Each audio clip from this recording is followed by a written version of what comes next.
I am Nilanjana Dutt, although I go by Nil, a professor in the Management and Technology Department.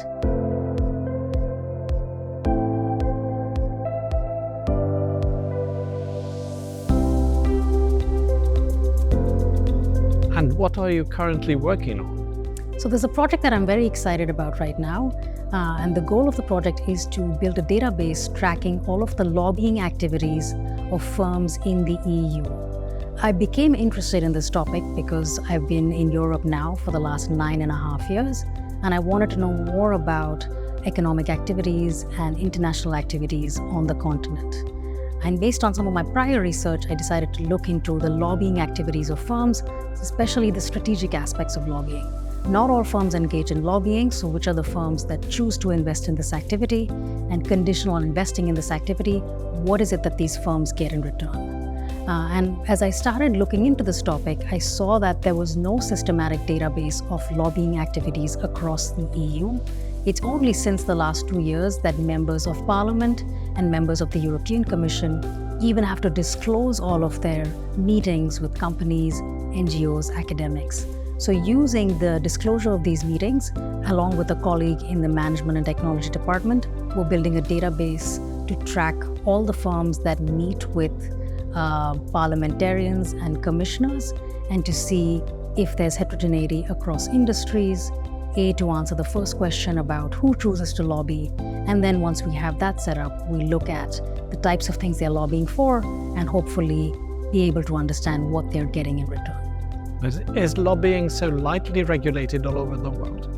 Not really. So even within Europe, there's quite a bit of variation. So France and Germany, for instance, have a regulation that requires companies and individual lobbyists that engage in lobbying to disclose their activities to the government.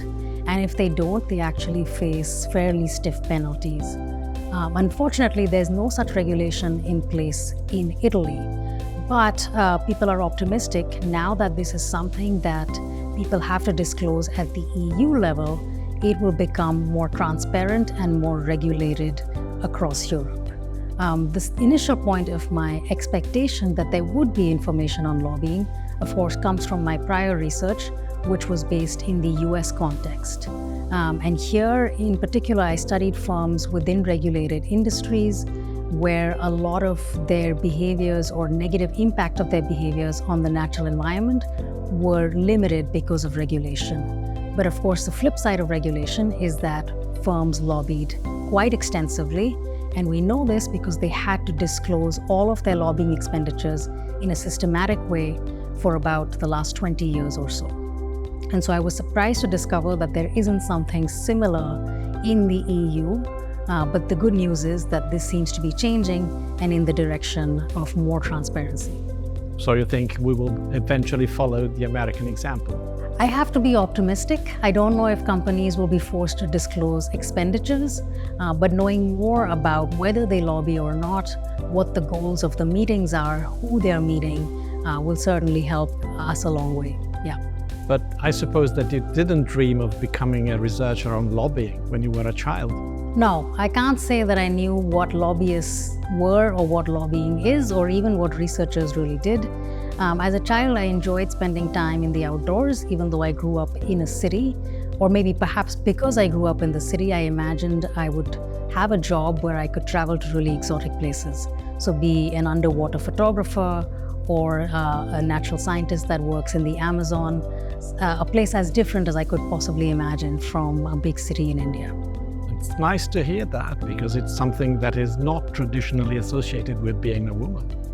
That's true. And I think I was very lucky to grow up in a family that really supported my own preferences and desires and protected me from the expectations of society for a fairly long time.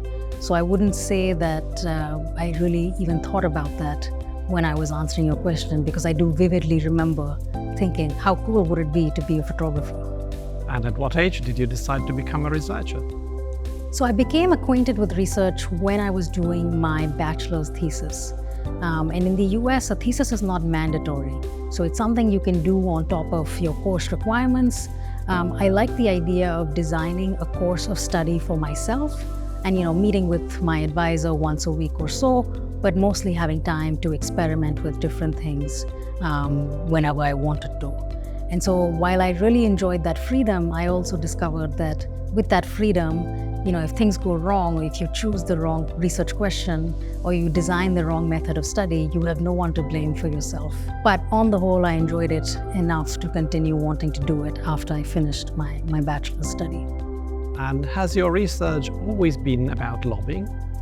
No, not at all. So I started out with a bachelor's degree in computer science and mathematics. So I was very interested in the analytical aspects of scientific topics, but I realized if I wanted to have an impact on the world, it would help if I did something more applied. So after my bachelor's, I focused on environmental engineering for my master's degree. And this was very gratifying as a topic, but I became more interested in research, and I realized as an engineer, your research is very similar to a natural scientist, where most of the time you spend your time by yourself in your lab collecting data. And it's only many years later that you can have an impact. And so at this point, I started looking more at PhDs in social science and public policy. And this is what brought me to a business school where you really can study the interaction between what companies do and the natural environment, which I believe is a way in which to identify the biggest bottlenecks to progress, especially in terms of the natural environment. And so in my dissertation, I was looking at how companies in a regulated industry, the electric utilities industry, were making choices that would have an impact on the natural environment. One way in which their negative impact was mitigated was through regulation. And so while this is an industry where there's a lot of regulation pushing firms to invest in renewable electricity, on the flip side, there was also a lot of lobbying. Some of this lobbying, of course, was directed towards understanding these new regulations, but some of it was certainly directed towards delaying these regulations and reducing the financial impact that they would have on these companies. So as I was finishing up these projects, I decided to myself, lobbying is a really important part of firm strategy. It's something we need to understand in more detail.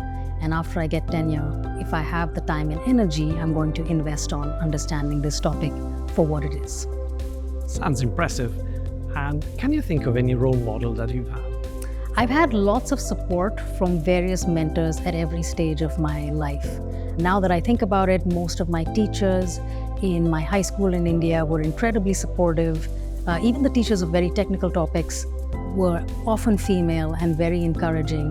And that probably helped me as well to choose the path that I went along.